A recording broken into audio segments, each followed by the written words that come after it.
Hello, you are listening to NPE Stories. This is a podcast where NPEs can share their story. I am your host, Lily, and I found out I was an NPE through an ancestry DNA test that changed my life forever. NPE is a term that stands for Not Parent Expected or Non-Paternal Event.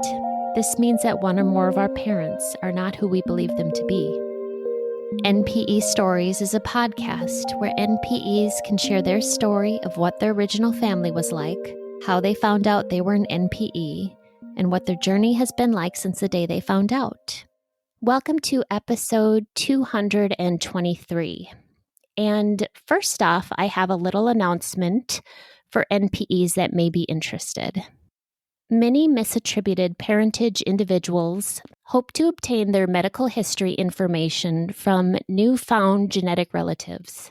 Unsurprisingly, national medical organizations endorse a family medical history's importance. For example, the American Society of Human Genetics says, collecting a patient's family medical history remains the single most important and informative genetic test for most individuals. Did the lack of your factual medical history negatively impact your health care? For example, did you undergo tests or procedures that proved to be unnecessary once you obtained factual family medical history information?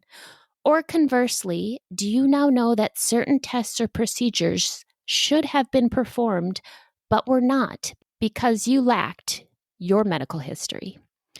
Would you be willing to share your experience, including possibly having your story told in a medical journal? Would you be willing to contact a healthcare professional that you know withheld your factual genetic information in the past?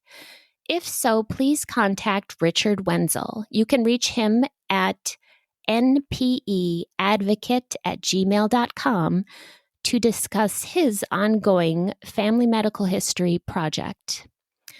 And this actually might be an important announcement for my guest today. I would like to go ahead and introduce Lori. Hi, Lori, are you there? I'm here. Hi, Lily. I stumbled through that, but did you hear that announcement? I did.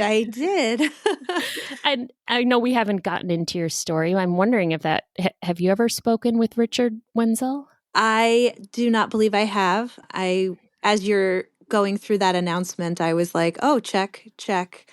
Okay, yeah, I could be one of those people. Wow. Okay. So yes, please consider that. I mean, you certainly don't have to, but if your medical history has changed or if you should have gotten certain testing, which we should probably get into your story. But yes, please contact Richard Wenzel. And thank you so much for being here today. Thanks for having me. I'm happy to be here. Okay. So you know how this goes. Let's get a feel for your family of origin and what your childhood was like. And then the story will make more sense as to why this announcement may pertain to you. Okay. So I was born and raised in New York, Long Island, New York, to be exact. My parents were a mom and a dad, and and I had an older brother who was approximately 4 years older than me. Grew up in the suburbs, cute little blue house and the white picket fence type of type of an idea. And on the outside looking in, the family was perfection. I have had other people actually tell me like they were jealous of my upbringing, not knowing that inside those walls, it was not as beautiful as it seemed on the outside. And that was very intentional. My parents, very much so, would like to and continue to want to portray this picture of perfection. So a lot of things were not allowed to be discussed outside of the house. There was some abuse and some trauma that was occurring, but it was never really disclosed. So my childhood was on the outside great. I got to travel all over the country, which, I'm very happy about. I got to see a lot of this country. I never really had a need for asking for anything. If I wanted it or I needed it, they were able to give it to me. So in that respect, I was, lucky with how I grew up. But like I said, there were these other pieces to it. To kind of touch on that a little bit, as a young child, I would probably say maybe 5, 6 years old, I recall asking if I was adopted. And the reason why I was asking was because I looked very different than the rest of my family. I had blonde hair, very, very light, and light colored eyes. The rest of my family all had dark hair, and we just didn't look alike. I remember, of course, when I asked if I was adopted, I was told no, which wasn't a lie, but you would think it would have maybe like jolted something in my parents that we have stuff to talk about, but it didn't. And I remember spending a lot of time looking for proof that I was with my parents from birth because I really, really didn't feel like I fit in with these people. My interests were different. I looked different, and my talents were different. So anyway, I just felt like an outsider within my own family. I I also, one of the biggest things that I remember was always questioning my nose because there was nothing wrong with my nose. It just didn't look like anyone else's nose. And I remember numerous times asking my mom about that. And I was always told, it's the great Nordic nose from your dad's side of the family. So I would scrutinize pictures. I would look at my dad and compare my nose to his, and it never matched. So from a very young age, I knew something was off. I didn't know what, but I knew something was off. Growing up, my brother and I did not have a great relationship. I, again, I think a lot of it had to do with my parents sort of playing favoritism. And because of that, we would just butt heads all the time. We just didn't get along. It's not really until more recently that him and I have developed a decent relationship. It's come a long way. But what ended up happening was like what led to me having my discovery was that in 2018, I had just gotten remarried because I had been married before and I had a son with that person. We had gotten divorced and now I was getting remarried and we had just bought a house together and very like at the same time found out that we were pregnant. And it was like all the best, happiest moments happening all at once. And unfortunately, we lost that baby. And so I was really upset, of course. And as a means of distraction, I was looking for anything. I happened to stumble across a friend's Facebook post where she was sharing her 23andMe results. And I was like, oh, that's kind of cool. I can sort of distract myself maybe a little bit with this. I knew nothing about these tests other than that it would give you a wheel of all the different colors of what, nationalities you were. So growing up, I was always told that on my mom's side, I was Scottish and Irish. And on my father's side, I was Norwegian. And there was a potential of like possibly Swedish. But if there was Swedish, it indicated that there was some type of a scandal in the family. So nobody really ever wanted to talk about it. So my thought was, let me do this test and find out once and for all. I'll really like get to dig into that and find out if I'm Swedish at all, because I really never knew. So I do the test and I got the results back. It must have been around, well, actually, it was October 23rd of 2018, my rebirth day. I got that email and it said that my results are in. So I was like, oh, okay, cool. So I log in and I look and I'm expecting to see like 3 colors on this wheel, maybe 4. And it's like a rainbow of colors. So I'm looking at this and I'm like, well, okay, that's strange. But I didn't really understand what I was like dealing with at this moment. But what I did notice was that I was Ashkenazi Jewish. And at this point, I had become very fascinated with the Jewish culture because I worked with a lot of people that were Jewish. And I just was always asking questions. I was very curious about their lifestyle and their beliefs and things of this nature. So when I saw that I was Jewish, I was beyond excited. And I like took a picture of the results, and I think I texted every Jewish person I've ever met that all my friends, and I was just like, look at this, I'm Jewish. And everyone, they're so sweet. They're like, "Oh, welcome to the tribe." And we always knew you had a Jewish soul, and cute things like that. But I couldn't figure out like how was I Jewish? Like that part was a little strange. So I sent a picture of my results also to my cousin on my paternal side. And I said to her, hey, guess what? We're not all Scandinavian like we thought we were. Look at this. And she sent me a message back and she said, well, that's not what my results show. And she shows me her results. And it was something crazy, like 98%, of Scandinavian. And I was like, okay, that makes sense for her. Why doesn't mine show?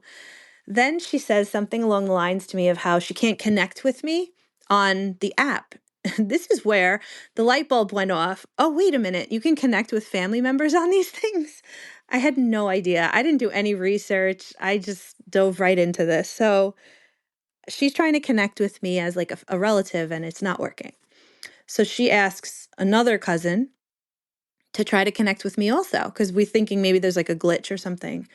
And that's also not working. So I'm like, all right, this is strange. I'm going to call my parents because I just found out I'm Jewish. And that means one of them is Jewish, and this is cool. So my parents live close by, and I would have described our relationship up till that point as fairly close. And so I called them and I was like, I did this 23andMe test, and guess what? We're Jewish. Dad, we're Jewish. And I said, and I'm not Norwegian. And I had like all these revelations that I shared. And my mom's response was so strange to me. She got like mad. And she was just like, this is ridiculous. I don't believe in this stuff. And my dad was similar response, like, oh, this stuff's not real. And I'm just like, okay, but it's DNA. Like, I'm not quite sure how we could make this up. But yeah, so I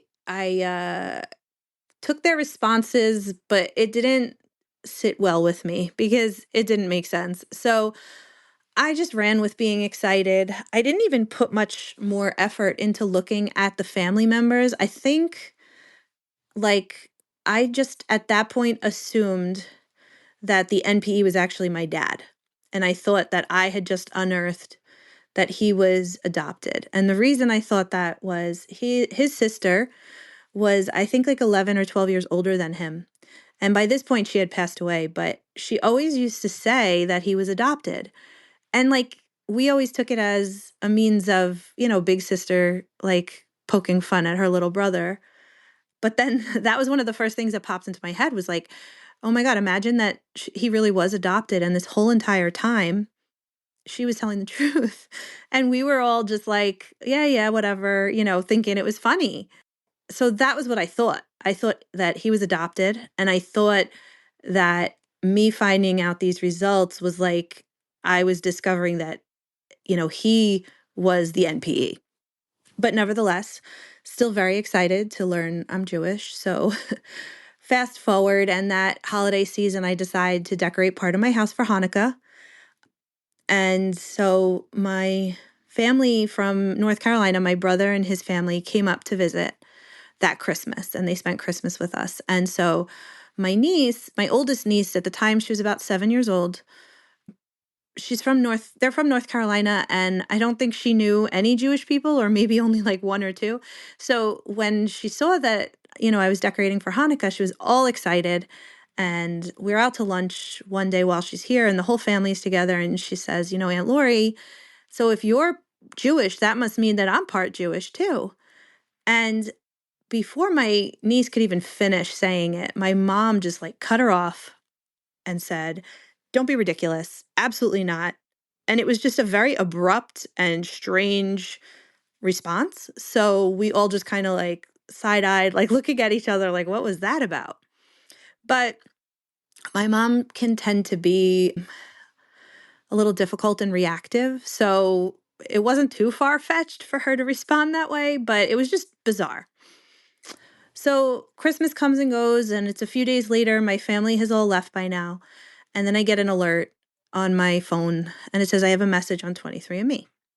Prior to that point, I had gotten a couple of messages, but it was from people that were like, "Oh, it says I'm your like fourth cousin or something." And I just was like, "I have no idea how to figure this stuff out. So sorry, I can't help you." So I was expecting the same type of message. But when I opened up the app, it was a message from someone who said, "23andMe says that you're my sister."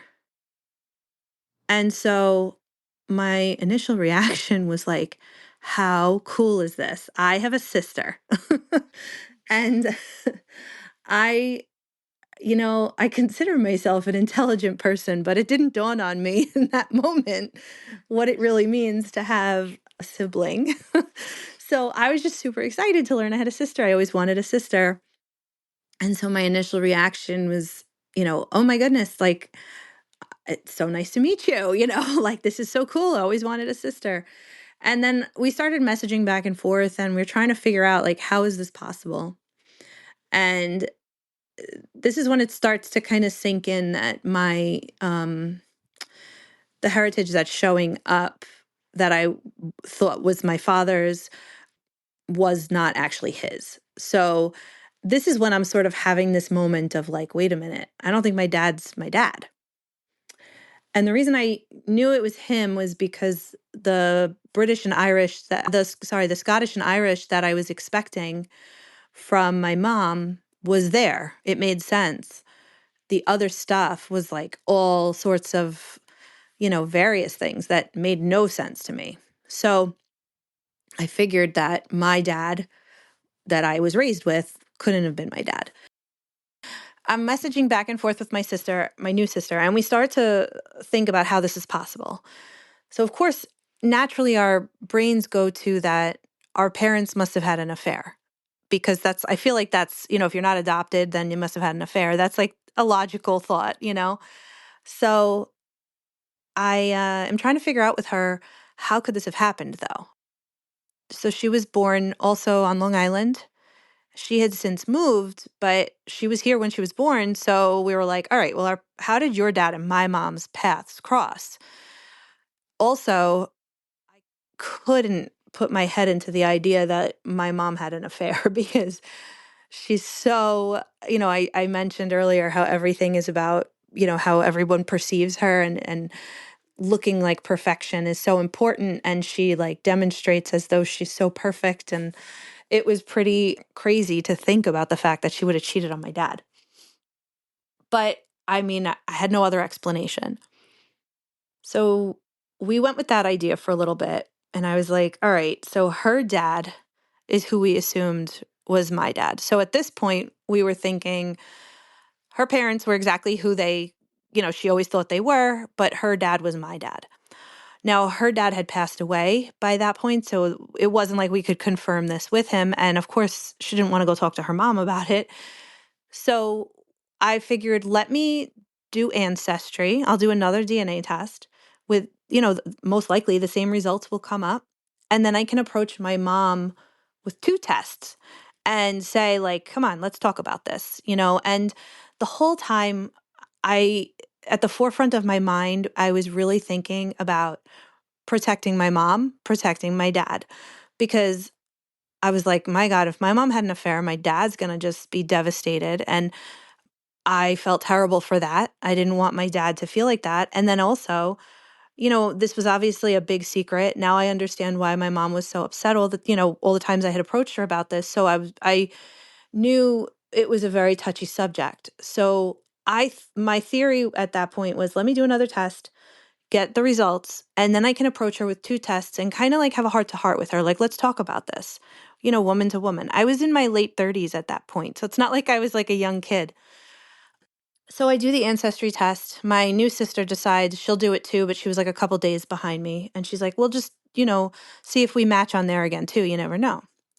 So we both do it. I get my results. And the first thing that I notice is it's all the same nationalities. So Everything that was in 23andMe is almost identical in Ancestry.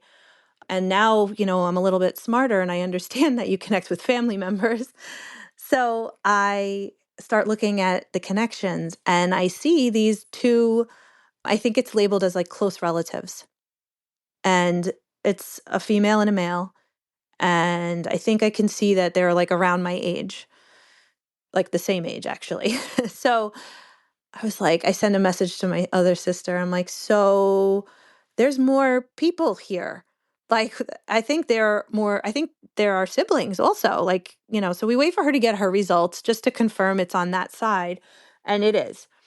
So now we're working as like a tag team, my new sister and we're sending messages to these people trying to figure out like, how is this happening?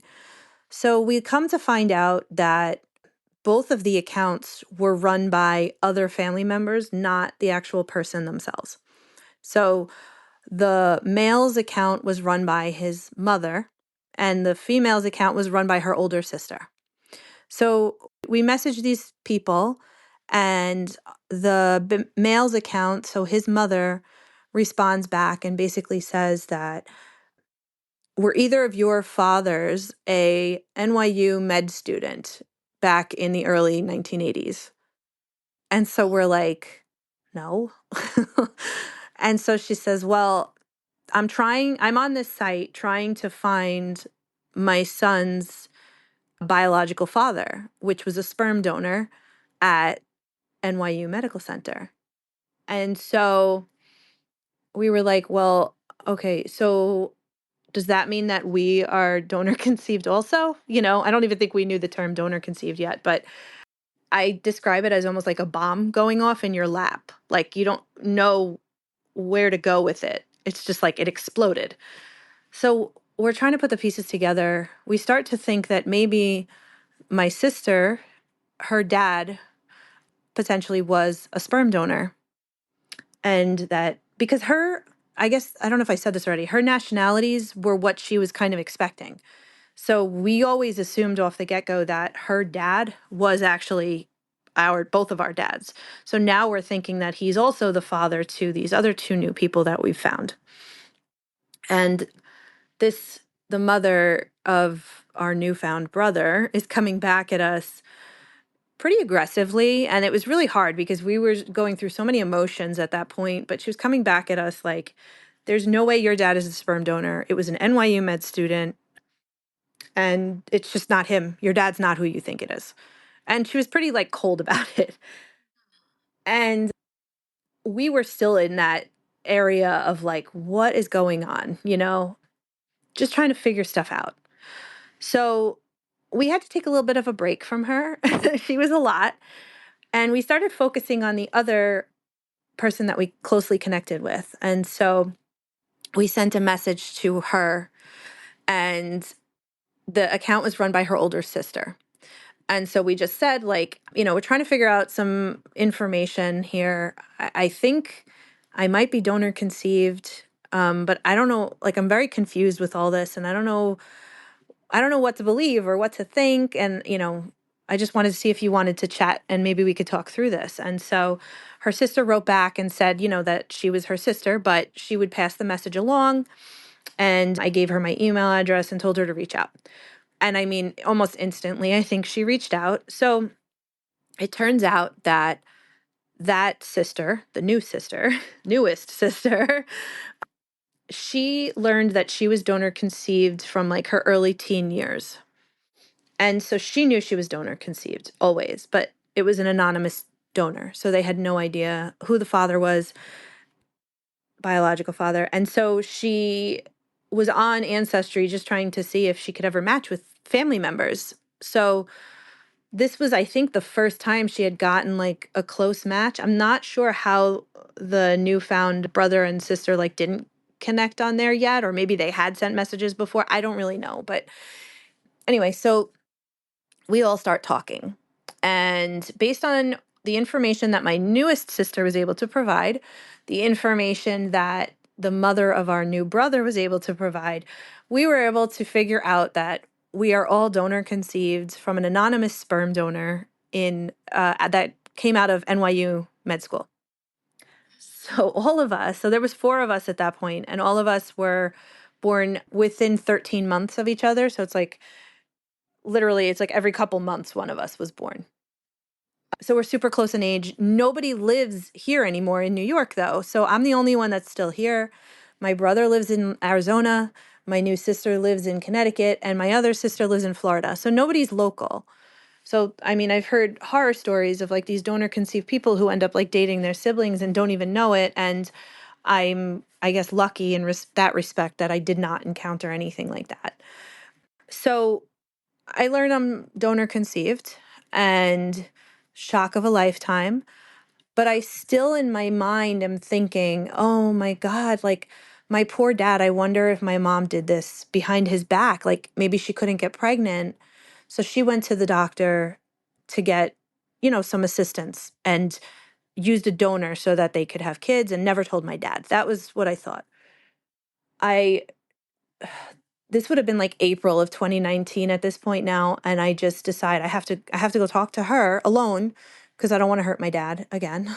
So I show up at her doorstep one day, middle of the day when I knew he wouldn't be home, and I mean I'm hysterical, I'm crying, I have knots in my stomach, I am just so anxious, and she like lets me in the house. She probably thought I was stopping by to tell her I was like dying or something because I was just a mess. And the first thing I said to her was like, I need to know why my DNA doesn't make sense. And her response was pretty, I don't know. I don't know, Lori. I don't know why it doesn't make sense. I can't figure it out. And so I was like, well, did you ever go to like a fertility doctor to get any help or anything? And she said, well, we had had difficulty getting pregnant. So one of her friends had told her about this doctor in Manhattan that she could go to that would help with her getting pregnant. And she said, but I never agreed to use any kind of a donor or anything. I always thought it was, dad. So I was like, well, if that's the case, Mom, then you got quite a lawsuit here on our hands because I'm not related to, my cousins on my paternal side. Like I'm not dad's child. And this like look of shock on her face. She can't get over it. She can't believe it. And so she starts to like almost try to cover it up. And, I would never have agreed to anything like this. Do you think your dad did this to me behind my back?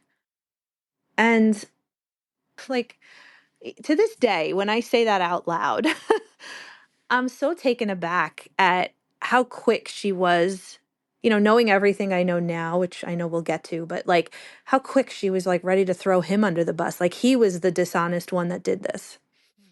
And like, how could that even be possible? Like he signed some paperwork behind the scenes or something and said, yeah, use a donor and pretend it's mine. Like it just seemed so far fetched, but she was sticking to that story that she knew nothing about it. I told her I had these siblings. She was like in shock about it and had no clue why any of this would be this way. In the meantime, my newest sister, who was the one who's known since she was a teenager, she's been waiting a long time for family to show up. And now here we are. And she just starts going crazy. Like we're sharing with her who we connected with on 23andMe. And she's like typing in names. And she is a complete internet sleuth and is able to solve the case, I think, within 24 hours. She was able to narrow it down to one of two brothers that must have been our donor or our biological father, our parents' donor. So I was just, I think, still in shock, as was my other sister. Like the two of us were just, again, it was like this bomb just went off. And it's like, how do you clean this up? I don't know how to put the pieces back together. And so I was so grateful that she could take that lead and just run with it because I really don't think I would have ever gone any further. I probably would have just listened to what my mom said and just been like, oh, okay. And I would have lived in secrecy and knowing something was off, but I never would have felt empowered to keep looking for the answer. So I was really grateful that I had this amazing internet sleuth of a sister. And she just started digging in. And so she narrows it down. We tried to reach out to, there was like a half aunt that was not very she rejected us basically. A couple of the relatives that were, fairly close, we tried reaching out to, but we were rejected from everybody. Nobody really wanted anything to do with it. The scary part with us finding out we were from one of these two brothers was the fact that both of them had passed away at a young age. So one of them had passed when he was in his 30s, and we didn't know why at this point. And the other one had passed when he was in his 40s. And so here we are, all in our 30s, almost approaching 40 at that point, and seeing that whichever one of these is our father died very, very young. That's very scary. So there was one other relative that we could find, but she's not on Ancestry or 23andMe. And it's actually the mother of these two guys. So she's at that point in her late 80s, living in upstate New York. And we're like, how are we going to get in touch with her? My sister decides, let me write a handwritten note and I'll put my contact information in it and let's see, hopefully she'll respond. And so she sends this note. And the reason the reason my sister was able to find the family that we come from is because they're well-known people, not celebrities or anything, but if you Google their names, they come up. So when we were Googling the names that we did connect with, it was attached to the obituaries for, certain people, or now that I know the mother of these two boys, my grandmother. So she sends the handwritten letter and puts in her phone number. And I think the same day she received the letter, she called my sister. And she's talking to my sister and she says, one of my boys was an NYU med student, so it has to be him. And his name's Pablo. And, he passed away in his 40s. He had multiple sclerosis and, he died from complications related to that. Do any of the kids have multiple sclerosis? That was one of her first questions.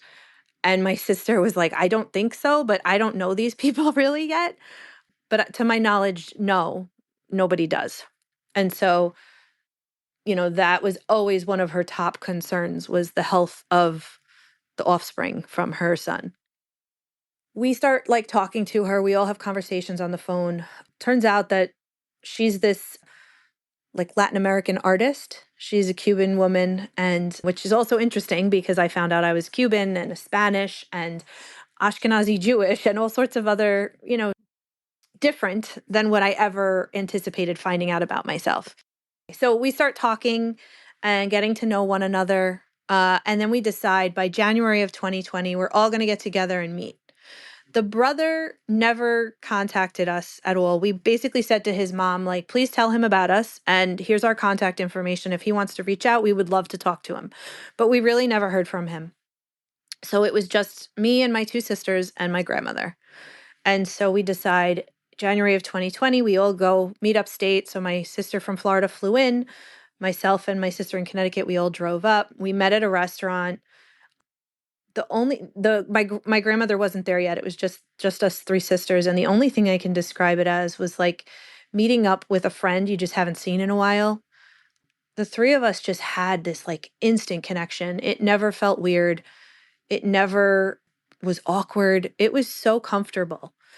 And it was we've known each other so long. And there's certain similarities, we can look at each other and you can see certain things that, oh, okay, she looks kind of like me and stuff.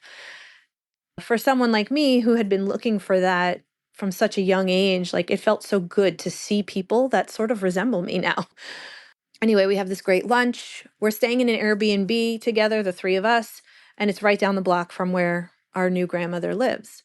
So we go and walk over and meet up with her. And it's just something to comment on. January in upstate New York is usually cold, snowy, just slushy, dirty snow, yucky weather. And it was gorgeous. It was 60s and sunny. And it's just something that has always stood out to me because it was such a positive experience. And then you had this beautiful weather to go with it. It just was perfect. So we go over to my grandmother's house and she welcomes us in, and her house is a museum. I mean, for lack of a better term. So not only is she an artist herself, but she has all this artwork from famous artists all over the house. And every square inch of this house is just decorated and covered with history and art and like just amazing things. And so we sit down in her living room, and I'm sitting directly across from her, and I'm speechless because I can't help but see my own face in 50 years looking back at me. And it was the most powerful feeling. Even talking about it now, I'm getting like emotional because it was such a profound experience. Again, trying to find where I come from and who I look like my whole life. And then there she is sitting across from me. And there was my nose. And that's like a big, it's like a funny joke, but like I was literally searching for my nose my whole life. And there it was. She had my nose. And it was just such a sweet experience. I, I, I still to this day struggle to really put words to how powerful that was. But anyway, so we spend that weekend up there. We did like a long weekend. We had meals together. My sisters and I would go back to our Airbnb late at night, and we all learned that we had this love for true crime, and just, it's just funny to like start to see things in yourself that see with other people. And so we really bonded. And then we left, and then unfortunately the pandemic hit. And so we were all sort of kept away from one another, but kept in touch by phone call and texting. My sisters and I have had an ongoing text since we first discovered each other way back in 2019. And none of us want to delete it because it has like every text that we've ever had. And it's just so nice. Before 2020 hit, my husband and I had said we had lost the baby in 2018, and we had been trying to get pregnant and we couldn't get pregnant. We were struggling. And so I was going to a fertility doctor for help. And my parents knew this. And I bring that up because I feel like if there was ever time to like try to connect with your daughter, maybe we could have talked through our fertility issues together, but that was not what was done at all. Anyway, after I got back from the trip in January of 2020, I found out a few weeks later that I was actually pregnant. And it was just incredible because I had gone through so much. And I was finally pregnant. And so I was terrified because now the pandemic hits, and I am a nurse. And so I didn't want to be around all these sick people because I was just afraid of anything happening to this baby that I had worked so hard to have. It makes me sad that my mom, even in those moments, felt like she couldn't connect with me and talk to me, knowing I was struggling with the anxiety surrounding having a baby and, keeping this pregnancy, and knowing she had all these fertility issues. Like, it just really, really hurts me. But she chose not to. So after I find out that my pregnancy is a healthy one and everything is good, I decide that I need to put this DNA stuff on the back burner for a little while. And I need to focus on my own, mental health and dealing with the anxiety that I'm having related to the pregnancy, and just try to make this as healthy as a pregnancy as I can. So I call my mom and I say, listen, I don't want there to be secrets, so I need you to talk to dad. Now, mind you, up till this point, the only time I had ever spoken to my father about what I discovered was that very, very first phone call when I was excited and told him I was Jewish. So I had not had any conversation with him since then about this. So I was under the impression that this was something my mom and I were dealing with together on the same team, not thinking, that there was deception. So anyway, I called my mom and I said, listen, like I need to I need you to talk to dad. I need dad to know I can't have these secrets. Like I just need to clear my mind because I just found out I'm pregnant and I want to focus on this, and I just can't have this other stuff in my head. So she says, "Okay, I'm going to tell your dad." And so within 5 minutes I get a call back from my dad, and he says to me, "Congratulations on your pregnancy." And mom told me the other thing. And I just ask that we keep that between the three of us. And I just, looking back on it now, my reaction would have been very, very different. But in that moment, I had already set my mind into, yeah, we're not going to talk about this. So basically, what I said to him was, well, Dad, I'm putting this on the back burner for now. I mean, it was the beginning of my pregnancy. So you had like another like 8 months or so at least, to really face all this. Like I was not dealing with this during the pregnancy. But I just thought it was so awful that he even like said that to me. Keep it between the three of us. Okay. So fast forward, I get through this pregnancy. I have my little girl and she is healthy and she will be turning 5 next month. So she was born in October of 2020. And it's interesting because with both my son and my daughter, I feel like this happens a lot, but they both came out looking like their fathers, which drives me crazy because I just so desperately want to look like somebody. Like even my kids don't look like me. But as she's getting a little bit older now, I see some of me peeking through. But anyway, so yeah, so I have my daughter and then, it's still kind of touchy times in the world and we're keeping, we're not going out much, right? It's still the pandemic. And now we have a newborn. So I'm still keeping in communication though with my siblings. So in 2021, we start to like talk more and kind of kick up more stuff. And I'm just like, I need to like really face this stuff because I just learned that my bio dad, so the person who makes up 50% of me, I mean, I didn't just learn it, I learned it a long time ago, but I didn't deal with it. He died of MS. And like, that's a big deal. And also, I'm Ashkenazi Jewish. And that's also a big deal when it comes to like proper screenings and things for medical purposes. And so I then kind of started having to tackle my own, reaching out and updating my own medical records, which is like crazy to have to do. And I also wanted to update my children so that they would have accurate, health history. Getting in touch more and more with my grandmother, and we're just all getting really close. Now, the other thing, I'm so much more like my grandmother than I think I initially even realized because I've always been very artistic, very creative. Like I'm just drawn to it. And learning that she was an artist was just fascinating because I was like, oh, that's where that comes from. Nobody else in my family was interested in art. They're all teachers. So this was like, wow, now I know where I fit in again. The other really cool thing was that I learned that her father, so my great grandfather, was a world renowned cardiologist who like traveled the world and he did studies and research to help develop the artificial heart and he made things he did enough research so he made it possible that people can have like organ transplants. And the really fascinating part of that part was so I graduated nursing school in the early 2000s and started working in my career in cardiology. And I stuck with cardiology throughout my entire hospital career, like while I was still working in the hospital. And it's just like another thing that was like, oh, that's why I had the interest in medicine and how cool Yeah. cardiology. Like there's so many other fields you could go into, but I was drawn to work with hearts and so was he apparently. So that was another really, really cool connection that I was able to make. So over from like 2021 through now, it's almost like a blur. I don't know what came first, second, third. So I'm just going to kind of go through it as best as I can recall. But we ended up finding out about another brother in 2022. And he also happens to live in Florida, but he was, born in New York.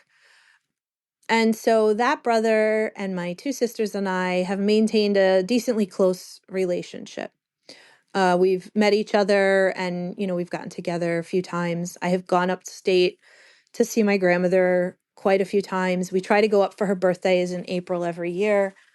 Last year, my sister in Connecticut and I are closest, so we get to see her the most. And my sister had said to her, if you could have anything for your birthday, what would you wish for?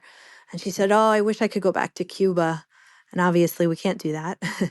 So we decided to throw her a birthday party this past April up at her house. We brought Cuba to her.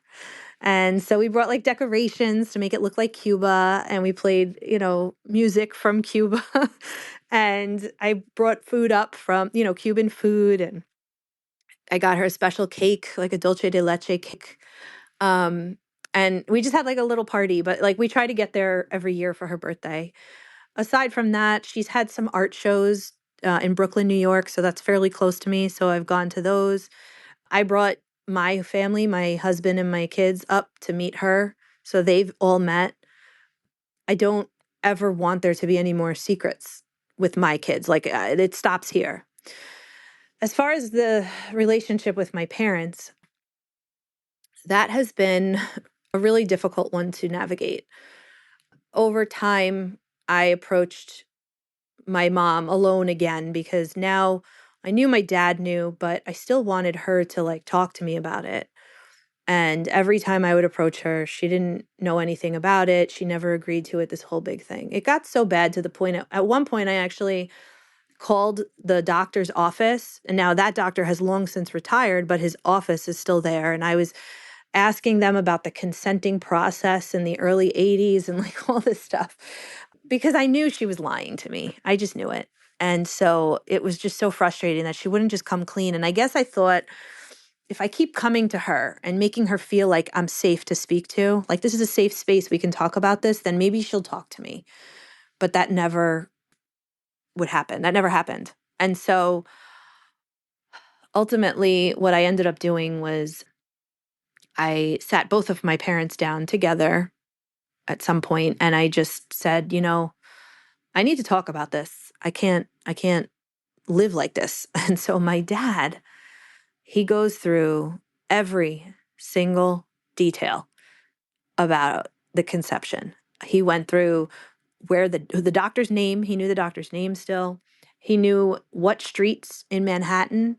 So it's like everything is like, 46th and 7th or whatever. And he knew the cross streets, like he knew exactly where the office was located. He gave me like the entire breakdown of what had happened. And at that point, I was probably like 4 years into the discovery. And I was just like, oh my God, why didn't I just come to him sooner? My mom was sitting right next to him though on the couch, and after he goes through everything, she looks at me and she's just like, I don't remember any of this happening. And I am just like, okay, mom, like I'm not going to get anywhere. At one point, like I like really had like a major explosion on her, like just saying, just tell me the truth. Like enough with this. I can't handle this. I mean, I was screaming and cursing at her. And she just, ended the conversation like, Lori, the God's honest truth. I don't remember any of this. And I'm just like, God, like, come on. There's no way you don't remember this. You were the one that this happened to. Like, you were the one who had the fertility issues. You were the one that had to lay on that table. Come on, don't tell me you don't remember? And so it went on like that for a long time. And then about, I guess, like a year and a half ago, I just decided I'm not keeping their secret anymore. I feel like there was so much shame associated with being infertile back in that time period when they were, trying to get pregnant, that she still was carrying that. And I mean, like, I'm in my early 40s now, like, let's let it go. Like, it's okay to talk to me about it? So I sat them down again and I just basically said, listen, I need you to understand what I've been going through for these past 6+ years at that point. And I spelled it out for them. I struggled with my mental health a lot. I had started therapy and I was doing a lot of work to try to, get back to who I used to be.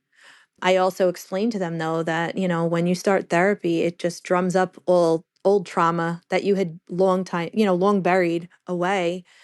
And I was facing a lot of the abuse and things I went through as a child. And like the fact that I could say it to them was a huge step because like we don't talk about this stuff. And in that moment, my dad even admitted, he said it out loud. He was like, I was abusive to both you and your brother. And I had had these memories that I couldn't pinpoint who it was that was hurting me, but now it all was kind of making sense. And it was a pretty enlightening conversation. And then my mom said that I think I convinced myself that none of this really happened. So that was like the closest I got to her sort of admitting it. And I just said, well, okay, but I'm not doing this anymore. I'm not keeping your secrets anymore. Like, I refuse. And so I sort of made a big turn at that point. My relationship with my parents became completely, it's so strained now from my perspective. They're in my life because of my children. They are really good grandparents. So for that, I allow them access to my life, but I don't feel close with them anymore. It really, really put a huge strain on our relationship. It's sad. And then they still don't want to talk about it. Like, even though it was acknowledged and in private, it was discussed slightly, they still don't want to discuss it anymore. And that's very uncomfortable because now my children are old enough.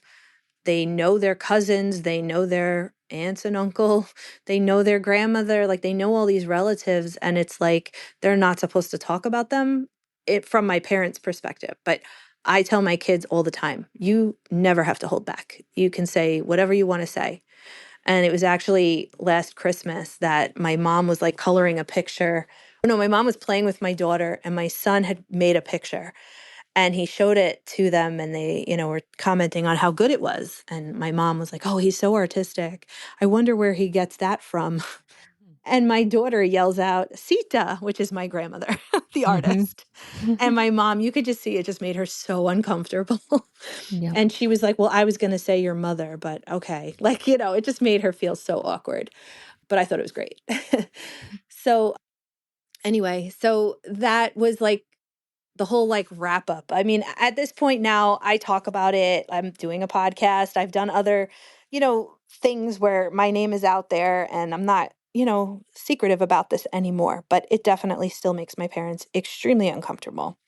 With that said, about a little over a year ago, I started having some medical issues that finally I had been ignoring for a long time, to be quite honest. And I finally was like, oh, I should probably get this checked out.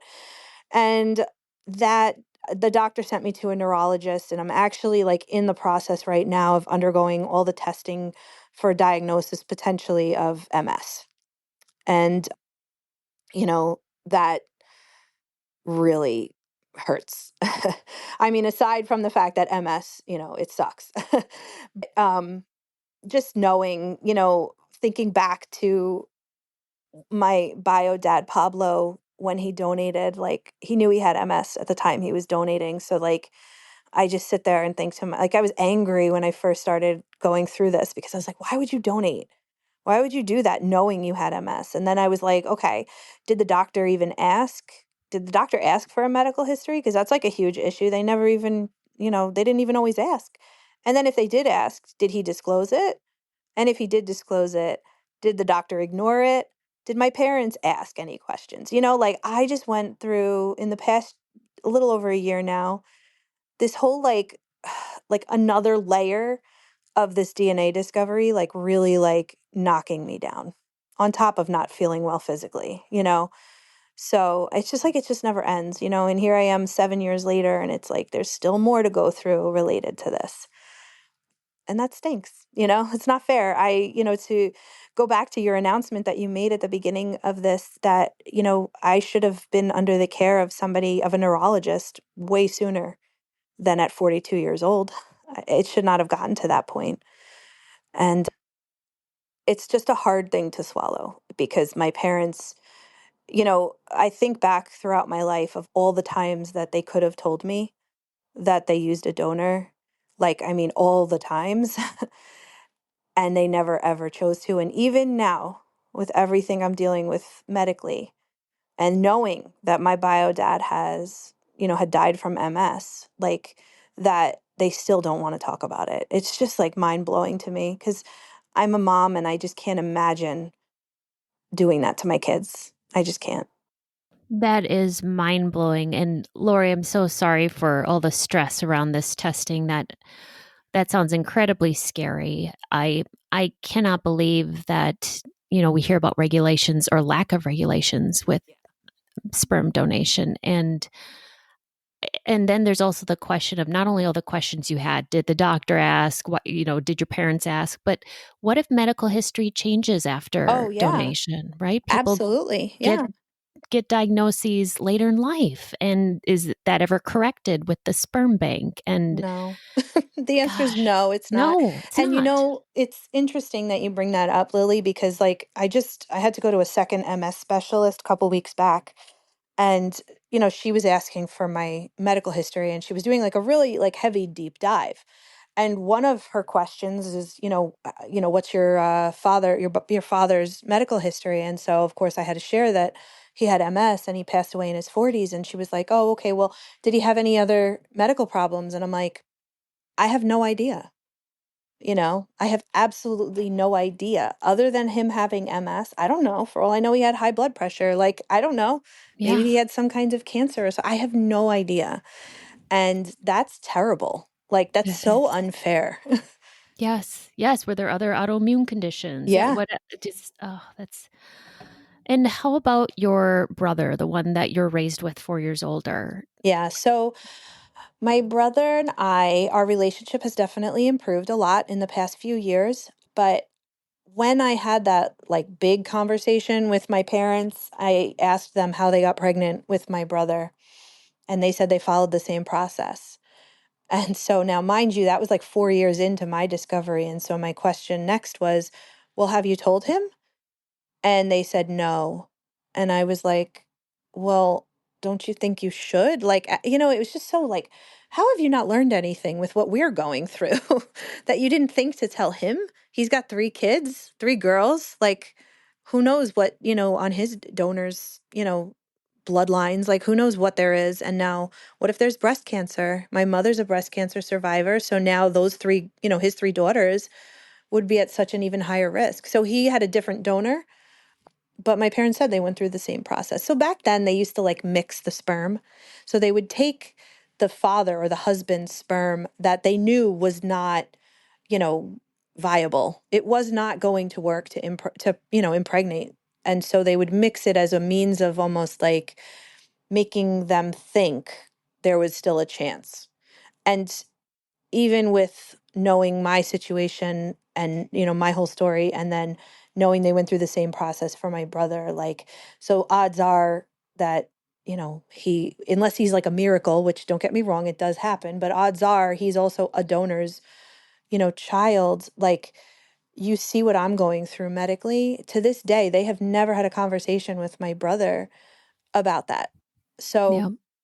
it's crazy. A few years ago, after I found that out, that they said they did that, I asked them to tell him, and they were gonna see him in person. And so they were like, "We'll talk to him then." So I gave them that chance, and then they came back, and I just knew it.